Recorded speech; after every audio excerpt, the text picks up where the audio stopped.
há um ano, eu e meu marido tentamos ter filhos, sem sucesso. Passei por um aborto espontâneo há alguns meses.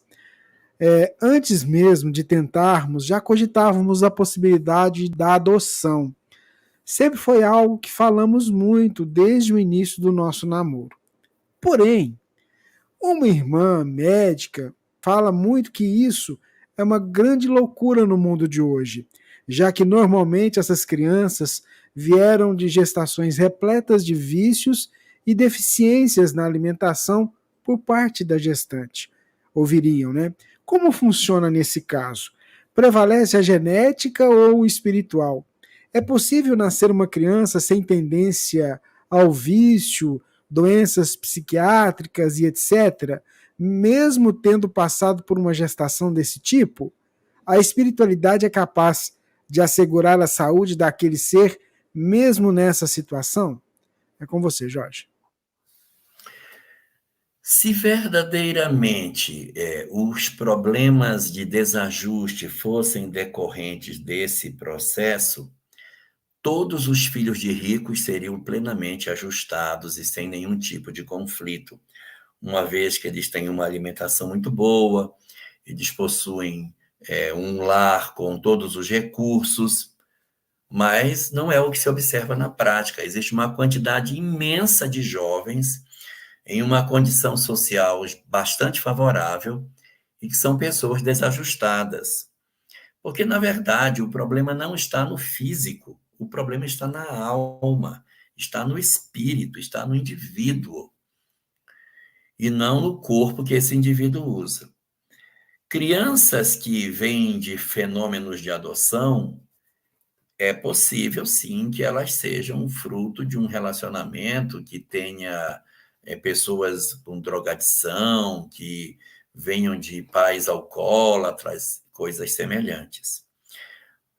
E muitas pessoas apontam a ideia de que o alcoolismo seria genético, que haveria uma predisposição nesse sentido.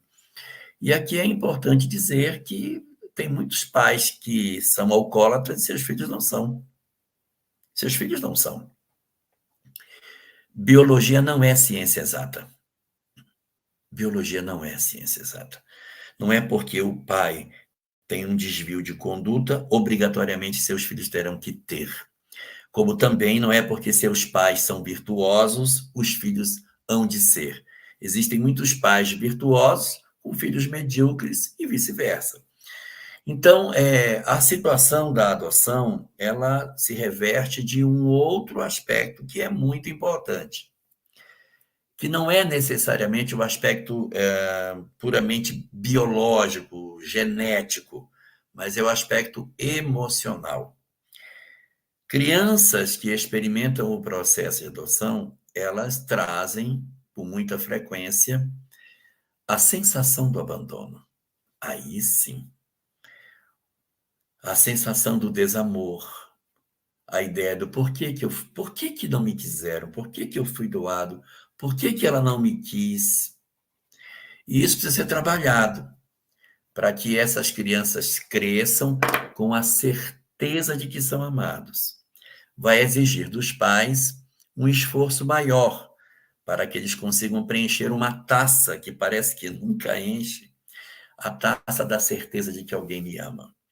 Então, existe uma quantidade bastante grande de filhos que são adotivos, que possuem plenas condições de desenvolvimento, de crescimento, de mudanças, de exercícios na sociedade de forma bastante positiva, mostrando que, na verdade, os aspectos genéticos eles não se interpõem de maneira absoluta.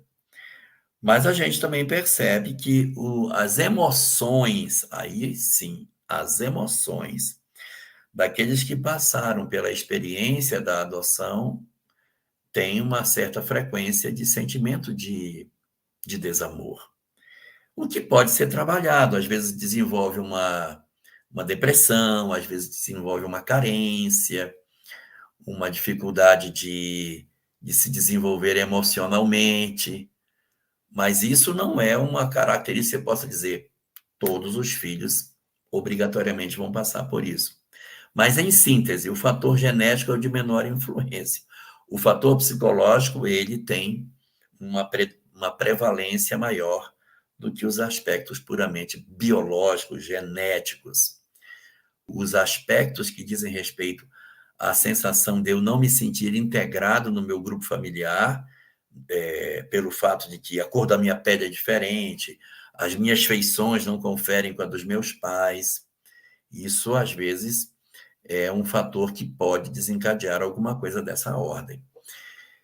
Aí a gente vai trabalhando, a doutrina espírita, nesse sentido, ela é muito útil para ajudar a cicatrização dessa ferida, que é muito comum nas crianças em processo de adoção. Conheço muitas pessoas que têm adotivos. Eu tenho vários.